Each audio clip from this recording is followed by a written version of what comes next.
Olá, minhas amigas e meus amigos. Eu sou Cianuque Monteiro e você está no 5º episódio da série Os Heróis da Fé. E hoje nós vamos falar sobre a vida e obra de William Carey, o pai das missões modernas, nascido em 1761, falecido em 1834. O menino Guilherme Carey era apaixonado pelo estudo da natureza. Enchia seu quarto de coleções de insetos, flores, pássaros, ovos, ninhos, etc. Certo dia, ao tentar alcançar um ninho de passarinhos, caiu de uma árvore alta. Ao experimentar a segunda vez, caiu novamente. Insistiu a terceira vez, caiu e quebrou uma perna. Algumas semanas depois, antes de a perna sarar, Guilherme entrou em casa com um ninho na mão. "Subiste à árvore novamente?", exclamou sua mãe.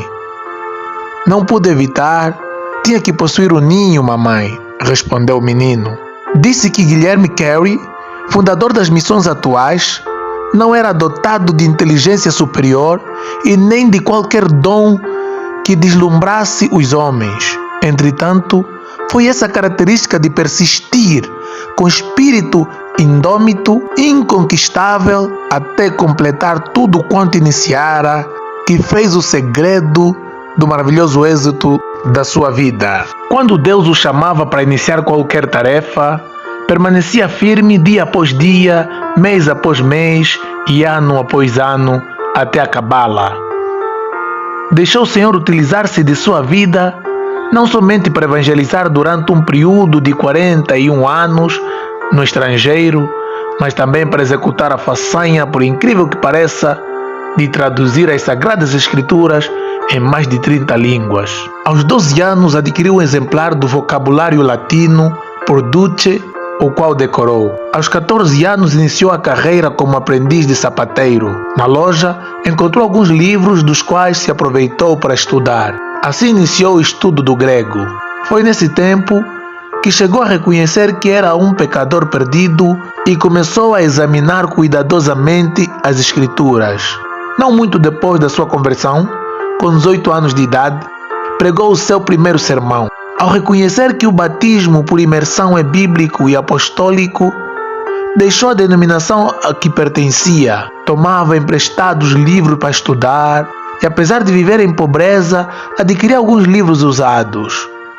Um de seus métodos para aumentar o conhecimento de outras línguas consistia em ler diariamente a Bíblia em latim, em grego e em hebraico. Com a idade de 20 anos, casou-se. Porém, os membros da igreja onde pregava eram pobres e Carey teve que continuar o seu ofício de sapateiro para ganhar o pão cotidiano. O fato de o Sr. Old, seu patrão, exibir na loja um par de sapatos fabricados por Guilherme como amostra era prova da habilidade do rapaz. Foi durante o tempo que ensinava geografia em Moulton que Carey leu o livro As Viagens do Capitão Cook e Deus falou à sua alma acerca do estado objeto dos pagãos sem o evangelho. Na sua tenda de sapateiro, afixou na parede um grande mapa mundi que ele mesmo desenhara cuidadosamente.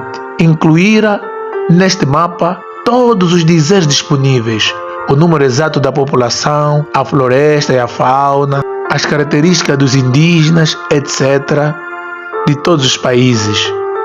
Enquanto consertava os sapatos, levantava os olhos de vez em quando para o mapa e meditava sobre as condições dos vários povos e a maneira de os evangelizar. Foi assim que sentiu mais e mais a chamada de Deus para preparar a Bíblia, para ganhar muitos milhões de hindus na própria língua deles. A denominação a que Guilherme pertencia, depois de aceitar o batismo por imersão, achava-se em grande decadência espiritual. Isto foi reconhecido por alguns dos ministros, os quais concordavam em passar 1 hora em oração na primeira segunda-feira de todos os meses, pedindo de Deus um grande avivamento da denominação. De fato, esperavam um despertamento, mas como acontece muitas vezes, não pensaram na maneira em que Deus lhes responderia. As igrejas de então não aceitavam a ideia que consideravam absurda de levar o evangelho aos pagãos.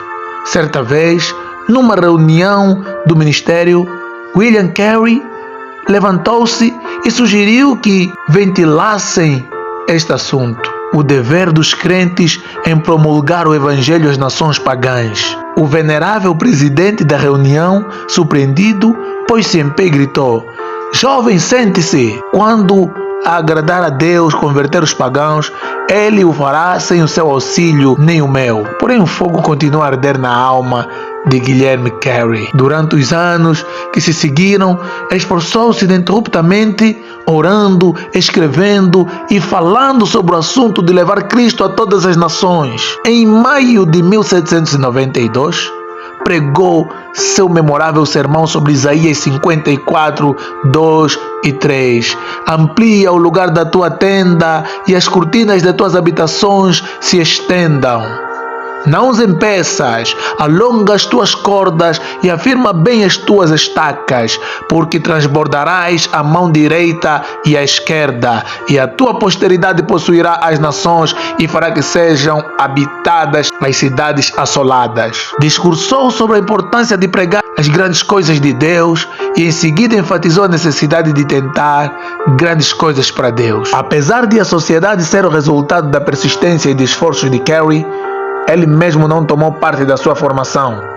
O seguinte, porém, foi escrito acerca dele nesse tempo: "Aí está Carey, de estatura pequena, humilde de espírito, quieto e constante. Tem transmitido o espírito missionário aos corações dos irmãos e agora quer que saibam da sua prontidão em ir onde quer que eles desejem e está bem contente que formulem todos os planos." Nem mesmo com esta vitória foi fácil para Guilherme Carey concretizar o sonho de levar Cristo aos países que jaziam nas trevas. Dedicava o seu espírito indômito a alcançar o alvo que Deus lhe marcara. O auditório sentiu-se culpado de negar o evangelho aos países pagãos, a ponto de levantar as vozes em choro. Foi então organizada a primeira sociedade missionária na história da Igreja de Cristo para pregar o evangelho entre os povos nunca evangelizados.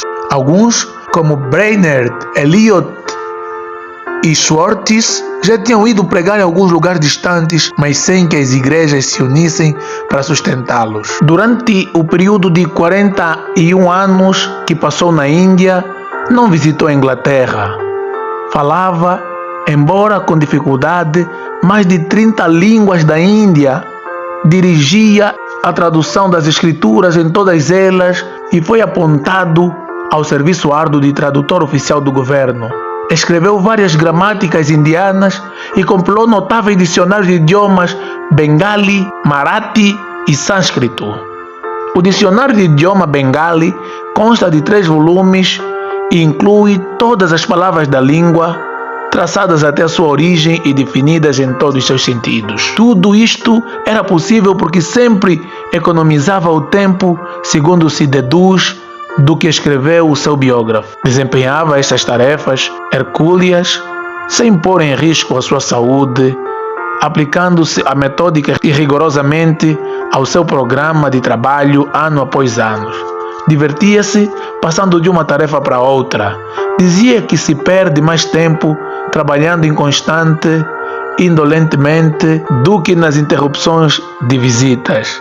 Observava, portanto, a norma de entrar sem vacilar na obra marcada e de não deixar a coisa alguma desviar a sua atenção para qualquer outra coisa durante aquele período. Se que traduziu a Bíblia para a terça parte dos habitantes do mundo.